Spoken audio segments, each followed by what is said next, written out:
मुस्लिम political thought आप बोल सकते हैं, इस्लामिकल पॉलिटिकल थॉट भी बोल सकते हैं। सो हमने धर्मशास्त्र में हिंदू पॉलिटिकल फिलॉसफी समझा। इन द अग्नासुता we have discuss the Buddhist political idea also, okay, the Buddhist जो राजनीतिक दर्शन है। और अब जो बर्नी का विचार है, okay, we will specially focus on the Islamical political idea in the Indian in the basically that was developed in the Indian political thought, okay. तो भारतीय राजनीतिक विचार में जो इस्लामिकल दर्शन जो आया है, जो कि बर्नी के आइडियाज में आपको देखने को मिलता है, उसको समझने का प्रयास करिए, ठीक है। चलिए, सबसे पहले अगर हम बात करें बर्नी के जन्म की, so he was basically a person belong to the Delhi Sultanate time period, okay. So he originally belong to the time period of Delhi Sultanate, okay. Delhi सल्तनत से बिलोंग करते हैं बर्नी। और जन्म जो है 1285 के आसपास उनका हुआ है, और 1357 में उनकी डेथ हुई है। This was the time period of Ziauddin Barni. पूरा नाम जियाउद्दीन बर्नी था। एंड अगेन अगर हम बात करें कि what are the like basic introduction regarding him, so he was an Islamical political thinker during the Delhi Sultanate time period, okay. तो दिल्ली सल्तनत के वक्त में, जब दिल्ली सल्तनत का शासन था भारत में बेसिकली 12 13 13 14 सेंचुरी में, 13 से लेके 15 सेंचुरी तक वो चला था। तो तकरीबन 30 300 साल तक आपका दिल्ली सल्तनत, 300 साल तक दिल्ली सल्तनत का शासन यहाँ पे रहा है। और उस वक्त में Ziauddin Barni was one of the famous what we can say philosopher, और let's say political what we can say advisor, आप स्पेशली बोल सकते हैं कि एक राजनीतिक सलाहकार थे दिल्ली सल्तनत के राजाओं के, ओके। तो उस समय के जो सुल्तान थे, okay, so he was one of the person who basically has seen the rain of almost 10 Delhi सल्तनत किंग, ओके। सो उनके टाइम लाइफ टाइम में उन्होंने तकरीबन 10 दिल्ली सल्तनत के राजा देखे, स्पेशली उसमें फ्रॉम गियासुद्दीन बलबन टिल फिरोज शाह तुगलक। तो बलबन के टाइम से लेकर तुगलक के वक्त तक दिल्ली सल्तनत से जुड़े रहे as a political advisor, okay. किसी ना किसी रूप में वो वहाँ के जो राजा वगैरह उनको अपनी नसीहत देते रहते थे। So he was a political strategist at that period of time. एक राजनीतिक सलाहकार के रूप में और एक राजनीतिक विचारक के रूप में भी उन्होंने काम किया। सो जो एडवाइसेस उन्होंने दी, okay, these are very famous for the specially for the examination, की जो मुस्लिम सुल्तानों को, ठीक है, मुस्लिम सुल्तानों के लिए या फिर मुस्लिम रूलर्स के लिए, okay, again his advice are specially for the Muslim, not for all everyone, okay. It's very clear, okay. There was a question in the examination also. तो एग्जाम में एक सवाल भी आया था 2021 में, कि जो बर्नी ने एडवाइस दी है, बर्नी ने जो सलाहें दी है, वो किन राजाओं के लिए। तो ऑप्शन में लिखा था कि सभी राजाओं के लिए है, सिर्फ मुस्लिम राजाओं के लिए है, हिंदू राजाओं के लिए भी है। तो वो क्वेश्चन ऑप्शंस गलत थे, मतलब इसमें सीधी बात है, एक ही आंसर सही था कि only for the Muslim rulers, okay. So the advices that are given by the Barani, they are specifically for the Muslim ruler and to make an ideal, एक आदर्श सुल्तान बनाने की बात करते हैं, एक आदर्श राजा की के लिए सलाह उन्होंने दी है कि एक आदर्श राजा कैसा होना चाहिए। Again he was a practical politician, more of basis पे बोल सकते हैं। सो स्टेट क्राफ्ट तो नहीं, बट स्पेशली उन्होंने जो प्रैक्टिकली आप कैसे एक राज्य को चलाना है व्यवहारिक रूप से, वो परिप्रेक्ष्य इसमें दिया है। उनकी जो फेमस किताब है Fatawai Jahandari, okay. So Fatawai Jahandari is the political treaty that was written by Ziauddin Barni, where you can get all the political thoughts that were given by him, okay. तो फतवाही जहादारी में ही उनकी सारी जो नसीहत उन्होंने दी है राजा को, कि एक आदर्श राजा कैसे बना जाए। तो दिल्ली सल्तनत से बिलोंग करते हैं उस टाइम से, और तकरीबन 10 से ज्यादा राजाओं तक, टोटल मिला के 10 राजा जो है दिल्ली सल्तनत के, उन्होंने अपने कार्यकाल में देखे हैं। So this is very important. And Ghiyasuddin Balban Firoz Shah Tughlaq का नाम से स्टार्ट होते हुए Firoz Shah Tughlaq. Now like other medieval thinkers, those who are during that period of time, he was also seeing the political philosophy from the divine perspective, okay. So Bernie is also a supporter of divine right theory, or let's say divine theory of state, okay। राज्य के दैवीय सिद्धांत के बारे में बात करते हैं, जैसे कि मनुस्मृति में आपने देखा, या फिर आप बोल सकते हैं धर्मशास्त्र में, ओके। सो धर्मशास्त्र is a Hindu political philosophy, okay. धर्मशास्त्र में हिंदू राजनीतिक दर्शन था, इसलिए वहां पे भी राजा को भगवान का दूत माना गया। और उसी प्रकार से, okay, in a similar manner Barani is also considering, he was also considering the idea of king personality, okay. उसी प्रकार से बर्नी का ये मानना है कि जो राजा है वो एक प्रकार से दैवीय है, और दैवीय पर्सपेक्टिव को मानते हैं वो। किंग्स पर्सनालिटी पर उन्होंने फोकस किया specially. And again the Kings and his political philosophy is majorly based on the personality of the king and the values of the king, okay. तो वो भी डिवाइन राइट से बिलोंग करते हैं। Specially उनका मानना है कि जो राजा एक प्रकार से उसके मतलब उनका जो राजनीतिक सिद्धांत है, वो पूरी तरीके से राजा के इर्द गिर्द ही घूमता है, ठीक है। And the basic objective of Barani is to implement the Islamic Shariat, okay. So जो उनका पूरा राजनीतिक विचार था, उसका मुख्य उद्देश्य क्या था, कि इस्लाम की जो शरीयत की वैल्यूज है, okay, the laws of Shariat should be the basis of the Muslim empire. तो भारत में जो मुस्लिम एम्पायर है, मुस्लिम साम्राज्य था, उसमें शरीयत जो लॉ है, जो कि जिसको हम मुस्लिम पर्सनल लॉ बोलते हैं, जैसे कि हिंदू धर्म में मनुस्मृति है, ओके जिस प्रकार से हिंदू लोगों के लिए मनुस्मृति है, उसी प्रकार से इस्लाम धर्म में शरीयत का सिद्धांत है, जो कि जहां पे पर्सनल कोड एंड कंडक्ट है, ठीक है, कि मॉरल कोड ऑफ कंडक्ट के एक इस्लाम व्यक्ति होने के नाते, एक मुस्लिम होने के नाते आपको क्या करना चाहिए। So the personal code of conduct are actually given in the Shariat, okay. शरीयत जो एक पुस्तक है जिसमें इस्लामिकल कोड ऑफ कंडक्ट दिया है, moral code of conduct. So again he wanted कि these Muslim rulers should be functioning according to this Shariat ideas, okay. तो कि जो मुस्लिम राजा होंगे वो इस शरीयत की वैल्यूज के हिसाब से काम करेंगे, अकॉर्डिंगली उन्होंने आइडियाज दिए हैं। Specially Barani compared with the political thinkers like Kautilya, Arthashastra, as well as Machiavelli's Prince. Okay, तो Machiavelli और Kautilya से compare भी किया था, because again, all of them, okay, all of them is famous for providing advices for the statecraft. राज्य कौशल के सिद्धांत, okay, so Bernie, Kautilya as well as Machiavelli. Okay, what is the similarity between three of them? कि they all were giving the ideas of advice for the statecraft.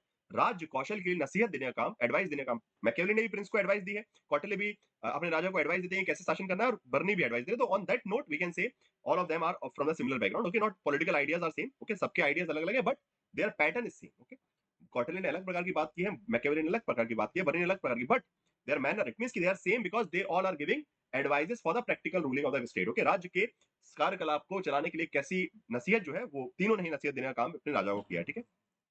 अगर हम तारीख फिरोज शाही की बात करेंगे, which is also one of the famous book by Barni, okay, so Tarikh Firoz शाही भी उनकी एक किताब है जहां पे he presented the history of Delhi Sultanate, okay. Delhi सल्तनत के इतिहास के बारे में उन्होंने बताया कि दिल्ली सल्तनत के बारे में क्या क्या हुआ, तो इससे book of history, not of political science, but for the examination you can remember the name, okay. तो दो किताबें आपको याद रखनी है, एक तो फतवा ही जहांदारी और दूसरा Tarikh Firoz Shahi, okay. These are the major what we can say basic introduction regarding the Ziauddin Barni, okay. Ziauddin Barni के बारे में ये थोड़ा सा कुछ इंट्रोडक्शन वाला पार्ट है जो थोड़ा सा आपको पता होना चाहिए कि उनको मैकियावेली और से तुलना, कौटिल्य से और मैकियावेली से तुलना की जाती है उनकी, बिकॉज उन सब इन तीनों ने ही अपने अपने राजा को नसीहतें दी हैं, एडवाइसेस दी हैं, ठीक। Now as we all know कि बर्नी is famous for the advices that he gave to the for creating an ideal sultan और इससे ideal ruler, okay। एक आदर्श शासक कैसा होना चाहिए, एक आदर्श सुल्तान कैसा हो, उसके लिए उन्होंने advice the, okay। But before moving to those advice, okay, before we understand कि what kind of advices are given by him, we need to understand कि what was the perspective behind that thing, okay।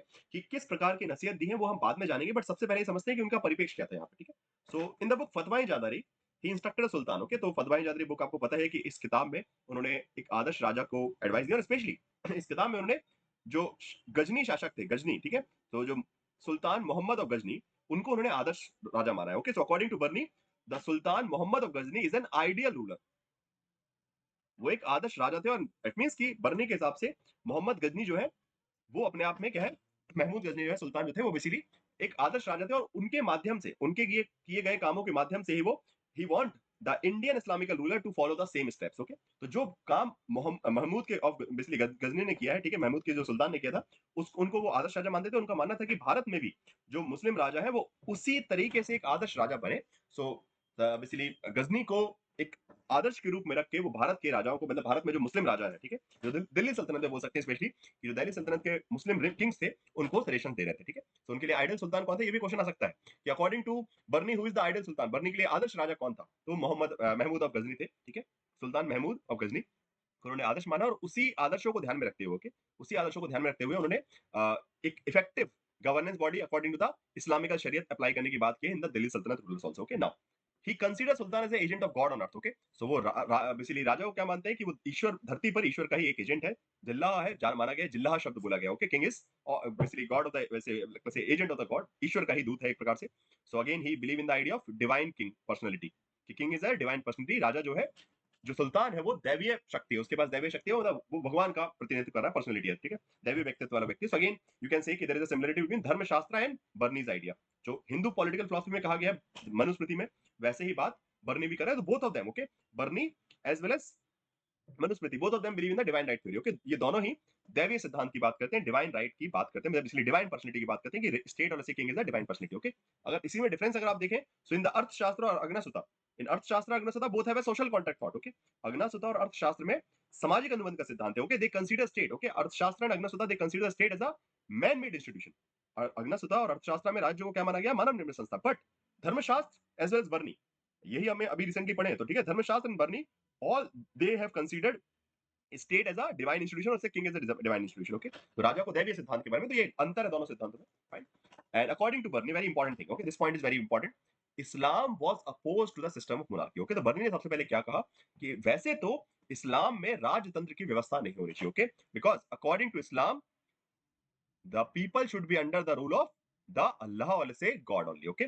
सो जनता जो है अल्लाह के under, या फिर जो spiritual leaders हैं, okay, so the according to the Islamical law, okay, according to the Islamical value, the people should be ruled by the spiritual leader. Spiritual leader it means कि the leader of the basically the Muslim community, okay, जो मुस्लिम समुदाय के जो नेता है, मतलब राजनीतिक नेता नहीं, there should not be any separate political system according to them, there is no need of political system, the religious system, the mosque and everything, they will maintain the society, okay, वही समाज को चलाते रहेंगे। ये सिद्धांत है इसलिए इस्लाम में कि राजशाही की आवश्यकता नहीं है, जो धर्म गुरु है, ठीक है, धर्म गुरु ही, मतलब जो इस्लाम के गुरु है, जो इमाम है, वही बेसिकली आपको जो है राज्य व्यवस्था चलाने में मदद करेंगे। It means there is no need of any separate political system, that is the actual idea of Islam धर्म। ओके, इस्लाम धर्म में राजतंत्र या फिर शासन प्रशासन व्यवस्था की कोई अलग से बात नहीं है, वो उसको धर्म तंत्र के अंदर ही मानते हैं। इट मींस कि थियोक्रेसी कॉन्सेप्ट। ओके, सो स्टेट बेसिकली जो रिलीजियस सिस्टम है उसी के अंदर बेसिकली आपका पॉलिटिकल सिस्टम आता है, उसको अलग से नहीं माना गया था। That is original idea of Islam. Okay, इस्लाम का original idea. But for the practical reason administrative objective and monarchy can be maintained with some necessary precaution. तो बर्नी ने ये कहा कि यूं तो इस्लाम में राजशाही का प्रावधान नहीं है। ओके, बर्नी ने बोला कि यूं तो इस्लाम में राजतंत्र की व्यवस्था नहीं है, परंतु व्यवहारिक कारणों के लिए और प्रशासनिक उद्देश्यों के लिए राजशाही को साथ बनाए रख सकते हैं, बट उसके लिए कुछ सावधानियां बरतनी पड़ेंगी। ओके, राजशाही ठीक है, चलने दीजिए। सो उन्होंने he first of all this कि monarchy is not something which is allowed in the Islamical culture. Okay, Barni बोलते हैं कि इस्लाम के कल्चर में राजशाही की जगह नहीं है, परंतु अगर राजशाही बन भी गई है, ओके, किसी प्रैक्टिकल व्यवहारिक कारणों के चलते, okay, because again we have to manage admission everything. So if you have created basically say what we can say political system, okay, you have created a monarchy, then still that monarchy need to work for the achieving the goal of Shariat only.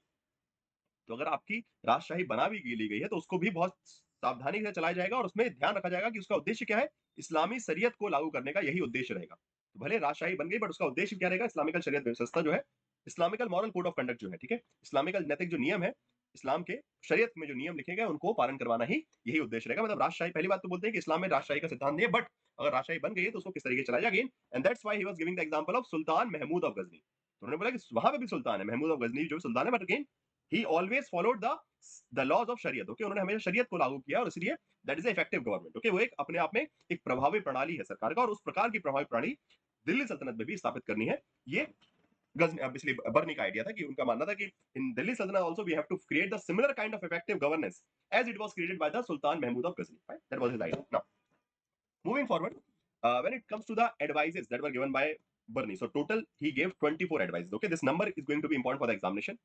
Total 24 advice by given by him. Okay, so Barni ने जो total जो है 24 सलाहें दी हैं अपने राजा को, सुल्तान को, कि एक बेहतर सुल्तान कैसे बने। Okay, how you can become a ideal सुल्तान।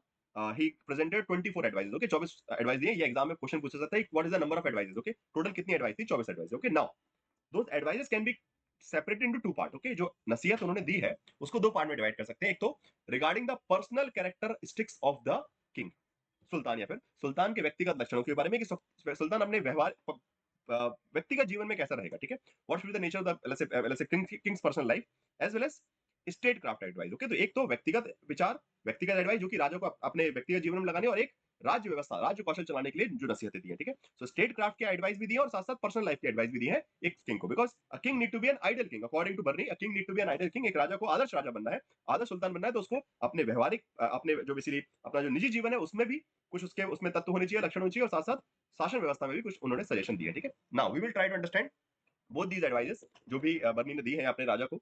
तो सबसे पहले first of all we will start with the personal characteristics of the sultan according to Barni, कि एक सुल्तान की क्या व्यक्तिगत विशेषताएं होनी चाहिए, ये बर्नी ने बताया। ठीक है, पहले एक एक करके पढ़ेंगे, बहुत सिंपल है समझना। First of all, there should be distinction between personal life of the sultan and political role.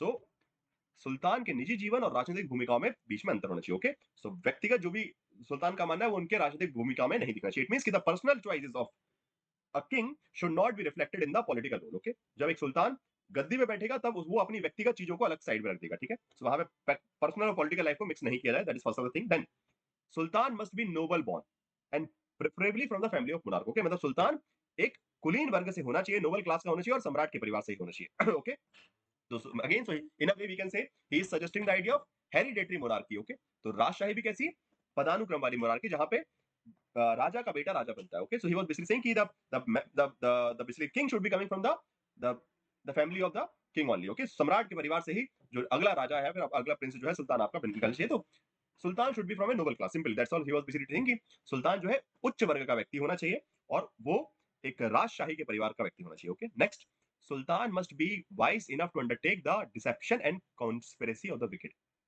It means कि sultan should be smart enough. Okay, सुल्तान समझदार होना चाहिए कि जिससे वो उसके खिलाफ किए जाने वाले धोखे और साजिश को समझ सके।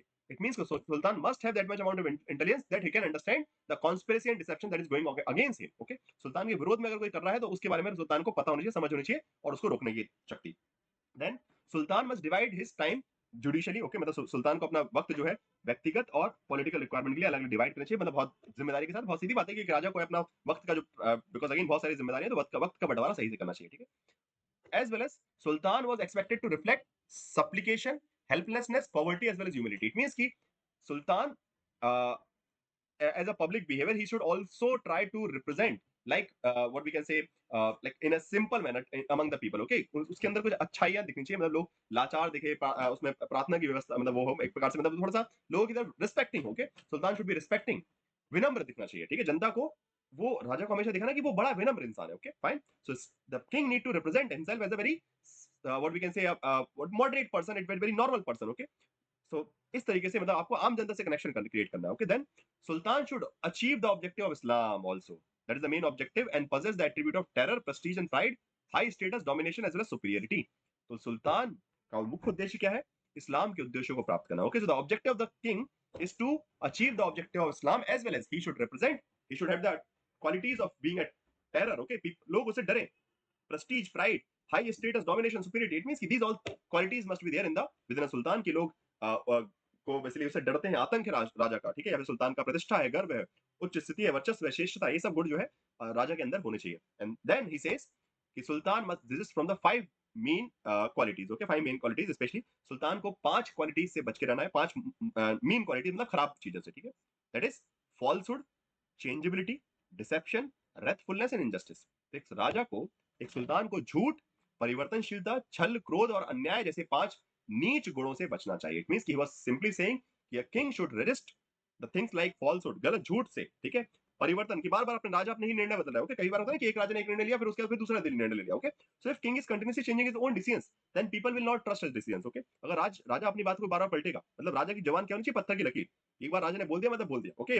Once the king has made a commitment then he will stick to that commitment. एक बार जो कमिटमेंट कर दी तो कर दी, ठीक है? उसमें फिर सवाल नहीं, ठीक है? डिसेप्शन, रेथफुलनेस, ये सब चीजें, अन्याय वगैरह, ये सब राजा के चरित्र में नहीं होना चाहिए, okay? So these are the important characteristics related advises for becoming an ideal sultan, okay? एक आदर्श राजा बनने के लिए जो पर्सनल कैरेक्टरिस्टिक एडवाइजेस हैं वो यहाँ पे उन्होंने दी है, ठीक है? सुल्तान बनने के लिए एक आदर्श क्या क्या चीजें आपको करनी चाहिए एक व्यक्तिगत स्तर पर, वो उन्होंने समझाई। Now next one is statecraft advice, राज्य कौशल की नसीहत, कि how you are going to govern your country, what is the method of governing your country.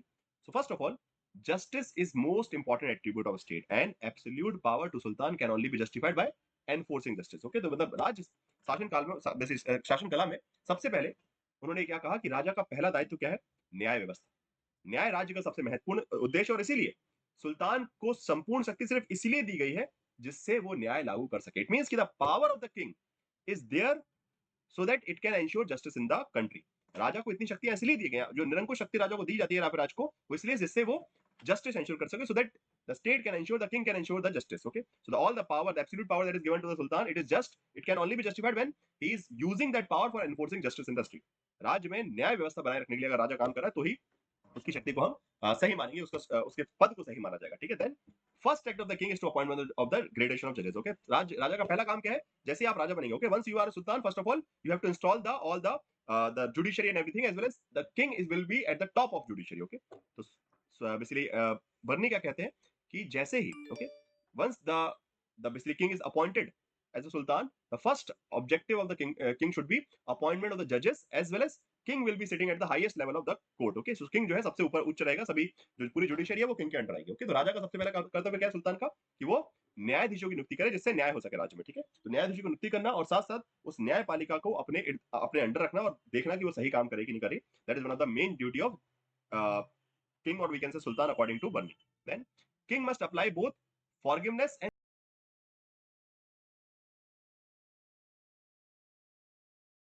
punishment within while carrying justice।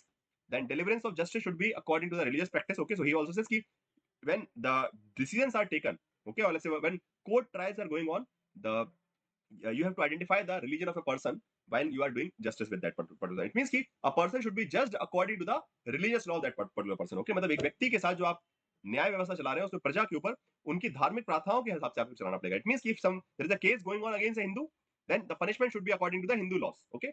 So अगर कोई किसी हिंदू के खिलाफ केस चला तो हिंदू लॉ के हिसाब से केस चलेगा और उसके हिसाब से उसको सजा दी जाएगी। मीन कि you have to make sure that you are punishing someone, you are doing justice with someone according to their religious perspective. Okay, धर्म का ध्यान रखते हुए कि किस धर्म का व्यक्ति है, उसी हिसाब से उसके साथ न्याय किया जाना चाहिए, उसके नियम के हिसाब से. Then Sultan should objectively implement Islamic Sharia